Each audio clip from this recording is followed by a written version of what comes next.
হর হর মহাদেব। শুভ সকাল বন্ধুরা, welcome to my YouTube channel. আমি আজ চলে এসেছি আমাদের এক বাড়ির কাছেই প্রসিদ্ধ সিদ্ধপীঠ। কথিত আছে বীরভূমের রাজা মল্লেশ্বরে স্থাপিত এই মল্লভূমি আজ বিখ্যাত। দেখতেই পাবে দেওয়ালের গায়ে টেরাকোটা কাজ ও ইতিহাসের প্রাচীন নিদর্শন। এখানে রয়েছেন দেবী মা সিদ্ধেশ্বরী এবং বাবা মল্লেশ্বর। ইনারা দুজনেই খুব জাগ্রত।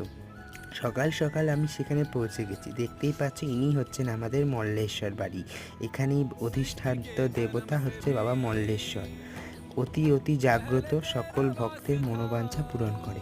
তার পাশেই রয়েছেন মা সিদ্ধেশ্বরী। মা সিদ্ধেশ্বরী হচ্ছেন বড় মা, অর্থাৎ দেবী তারার ছোট বোন। এখানে যা কিছু মানত করা হয় তা সকল পূর্ণ হয়।